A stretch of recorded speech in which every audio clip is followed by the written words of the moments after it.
नमस्कार दोस्तों। बॉलीवुड के लोगों को पहले बहुत घमंड था कि एक ना एक दिन ये जो बॉयकॉट ट्रेंड है ये अपने आप ख़त्म हो जाएगा और जब बड़े बड़े नशेड़ियों की फिल्में आएंगी तो सारे के सारे बॉयकॉट की ढपली बजाना भूल जाएंगे और सब थिएटर की लाइन में लगे हुए दिखाई देंगे। लेकिन लाल सिंह चड्ढा की चड्डी फटी तो इनकी आंखें भी फट गई। तब इन्हें लगा कि अब मामला ऐसे नहीं सुलझेगा, अब टुकड़ा डालना पड़ेगा।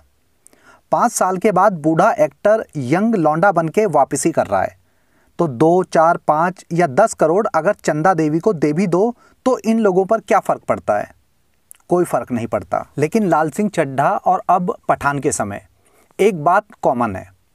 छुटके ठग खान की फिल्म के समय भी छोटे बड़े, नए पुराने, बूढ़े जवान सारी वैरायटी के भांड और नचनिया फिल्म को अच्छा बताने लगे और फिल्म की सपोर्ट में आके खड़े हो गए। वही हो रहा है आज की डेट में। पठान के समय में भी सारे भांड इकट्ठा हो चुके हैं। पहले जो भांड आपस में ही लड़ते मरते रहते थे वो भी अब जो है पठान को खुलकर सपोर्ट करने में लगे हुए हैं।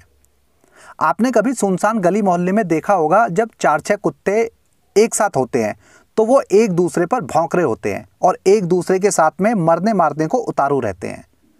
लेकिन जैसे ही उस जगह पर कोई इंसान पहुंच जाता है तो कुत्ते आपस में लड़ना भौंकना बंद कर देते हैं और बाहर से आए उस व्यक्ति पर भौंकना शुरू कर देते हैं। फिर वो एक दूसरे पर नहीं भौंकते, तब वो दूसरे व्यक्ति पर टूट पड़ते हैं, यानी उनमें एकता आ जाती है। वही माहौल अब देश में हो रहा है। पहले गटरवुड के भांड आपस में एक दूसरे की पैंट फाड़ते रहते थे, लेकिन जैसे ही आम जनता ने इनकी बैंड बजानी शुरू की तो सारे बॉलीवुड कलाकार एक दूसरे की चाटने में लगे हुए हैं। लेकिन जब लगा कि इंसान कुत्ते की बैंड बजा रहे हैं और वो भारी पड़ रहे हैं तो कुत्तों ने देश के गधों को भी अपनी तरफ शामिल कर लिया। खैर, गधों की आज क्या बात करनी। अभी बात करता हूँ सबसे बड़े दोगले, बिना पैंदी के लोटे और अपने मतलब के लिए तलवे चाटने वालों की। आप इस आदमी को अच्छे से पहचानते होंगे। ये है छिला हुआ अंडा, अनुपम खेर। पिछले कुछ सालों से एक्टर कम और चाटुकार बनकर ज़्यादा सुर्खियों में रहा है। खुलकर बॉलीवुड की आलोचना कर रहा था, खासकर कश्मीर फाइल्स के दौरान। समय समय पर ये टकला लोटा बॉलीवुड के अगेंस्ट बात करता रहता है और बीजेपी की चाटने में लगा रहता है ताकि बड़े बड़े नेताओं को खुश कर सके। लेकिन जैसे ही बॉलीवुड के बड़े भांड की फिल्म आई तो ये गिरगिट से भी तेज़ी से रंग बदल गया। ये इसका ट्वीट है जो आप स्क्रीन पर देख रहे हैं। लिखा है कि बीजेपी के कुछ नेताओं को अपनी जबान और बकवास बातों पर कंट्रोल रखना चाहिए जो वो शाहरुख खान के बारे में कह रहे हैं। आगे लिखा है, वो एक नेशनल आइकन है और हमें उस पर प्राउड है। अबे ओ टकले, बिना पैंदी के लोटे, किस बात के लिए गर्व है तुझे उस पे? उसका बेटा ड्रग्स लेता है, इस बात के लिए?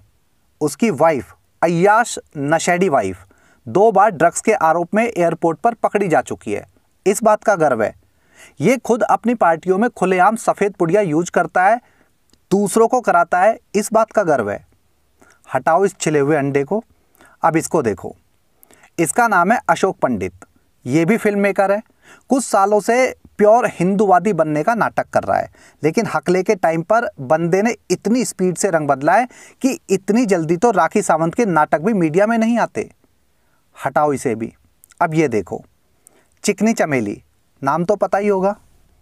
पायल रोहतगी काफ़ी समय से कट्टर हिंदू बनने की कोशिश कर रही है, लेकिन दीपिका पुड़िया पादुकोण की बिकनी कलर के मामले में और पठान बॉयकॉट के मुद्दे पर बॉयकॉट करने वालों को खुल के खरी खोटी सुना रही है और पठान को सपोर्ट करने में लगी हुई है। हटाओ इस नचनिया को, 3rd क्लास है, टाइम बर्बाद नहीं करना चाहिए। नेक्स्ट, ओ तेरी, तैमूर की अम्मी है ये तो। इसकी भी सुन लो भाई।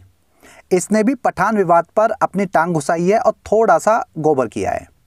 आंटी ने कहा है कि अगर सब लोग ऐसे ही बॉयकॉट करते रहे तो हम कैसे लोगों को एंटरटेन करेंगे? हम कैसे लोगों की ज़िंदगी में प्यार और खुशियां लेकर आएंगे? हम कैसे आने वाली जनरेशन को नई राह दिखाएंगे? जैसे ही इसने आखिरी लाइन बोली वैसे ही 3 सुअर दौड़े गए और उन्होंने आत्महत्या कर ली। कौन सी राह दिखानी है आंटी? दिन रात नशेबाजी, अय्याशी और अपनी गुल्लक फुड़वानी और अपनी अंतरात्मा और जमीर को मार के पैसे वाले अमीर रंडवा से शादी करने वाली रहा। और क्या बोल रही थी कि ऐसे बॉयकॉट करेंगे तो हम लोगों को कैसे एंटरटेन करेंगे। पहले मुझे उस लीजेंड के दर्शन कराओ जिसने इससे एंटरटेन करने को बोला है। और ये क्या एंटरटेन कराएगी जनता को, इसका तो खुद का एंटरटेनमेंट खराब पड़ा है। खुद की गुल्लक चकनाचूर है, लेकिन घमंड अभी भी ऐसे दिखाती है प्लास्टिक आंटी जैसे अभी खरीद के नई गुल्लक लाई हो। हटाओ यार इस फुट्टल को, किसी और को लाओ। हाँ जी, देखो इसको, यो हनी सिंह। किसी टाइम पर जब इंडस्ट्री में नया आया तो युवाओं की नब्ज पकड़कर रैप बनाए और नशेबाजी और लड़कियों को अय्याशी का सामान दिखाने लगा, लेकिन फिर खुद ही नशे में डूब गया और अब पहले जैसी वापसी तो नहीं कर पा रहा है, तो अब ये भी लगा है चाटने में। इसने भी पठान फिल्म को सपोर्ट किया और कहा है कि आजकल के दर्शकों में पहले जितनी समझदारी नहीं है, अब लोगों के पास दिमाग कम होता जा रहा है, जो पठान जैसी फिल्म को बॉयकॉट करने में लगे हुए हैं। मतलब हकले की फिल्म आते ही सारे भांड इकट्ठा तो हो चुके हैं, बल्कि वो नचनिया और भांड भी रंग बदलने लग गए हैं जो अपने आप को राष्ट्रवादी घोषित करने में लगे हुए थे। लेकिन एक सबसे अहम सवाल ये भी है कि बड़े भांडों की फिल्मों के समय छुट्टल फुट्टल नचनिया और भांड ये सारे सपोर्ट में आके खड़े क्यों हो जाते हैं? क्यों बड़े भांड की फिल्म के समय सभी पार्टियों के नेता सपोर्ट में बोलने लगते हैं? और उससे भी अहम बात, एक आउटडेटेड एक्टर जो आजकल फिल्मों में एक्टिव भी नहीं है, कहीं किसी तरह से उसका कोई नाम नहीं है, वो एक सीएम से बॉयकॉट ट्रेंड को बंद कराने के लिए बोलता है और आश्चर्यजनक तरीके से चीजें बदलनी शुरू हो जाती है। हर कोई बॉलीवुड की सपोर्ट में खड़ा दिख रहा है, सिर्फ सुशांत के फैंस और उन लोगों को छोड़कर जो आज की डेट में समझ चुके हैं कि गटरवुड समय और पैसे की बर्बादी के अलावा कुछ नहीं है। आम आदमी मरता रहे, फूंकता रहे, घिसटता रहे, कभी उसकी आवाज़ सरकार के हाई कमान तक नहीं पहुंच पाती।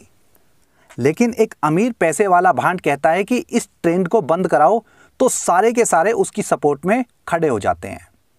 ये बहुत गहरी बात है। आखिर ऐसी क्या मजबूरी है इन लोगों की कि मतलब दूध में सामने मक्खी पड़ी हुई है और फिर भी उस दूध को पूरी देश की जनता को हेल्दी और टेस्टी बताया जा रहा है। ये कोई समाज सेवा नहीं है और ना ही सबका साथ सबका विकास है। राजनीति कुर्सी के लिए होती है और कुर्सी तक पहुंचने के लिए करोड़ों रुपए चाहिए होते हैं। वो करोड़ों रुपए ये नेता लोग कभी भी खुद की जेब से खर्च नहीं करते।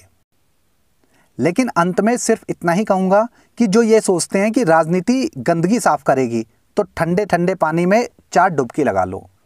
देश के अंदर या इंटरनेशनल लेवल पर 99% बड़े बड़े क्रिमिनल्स, चाहे वो ड्रग्स की सप्लाई करते हो, ह्यूमन ऑर्गन्स की सप्लाई करते हो या कोई भी गलत काम करते हो, बिना नेताओं की सपोर्ट के कभी भी इतने बड़े नहीं बनते हैं। तो गंदगी को समाज के अंदर पैदा करने वाले यही नेता होते हैं और उस गंदगी को साफ करने के नाम पर ये कुर्सी हथियाने में भी सबसे आगे होते हैं। पठान की फिल्म का 3-4 दिन के बाद कलेक्शन आने वाला है। फिर डिटेल में बताऊंगा कि हमारे देश में इन सफ़ेद पोशों की क्या मजबूरी होती है कि ये इन भांडों के इशारों पर कोठे की तवायफ की तरह नाचने लग जाते हैं। जल्दी मिलता हूँ अगली वीडियो में। अभी के लिए इतना ही। जय हिंद, जय राम जी की।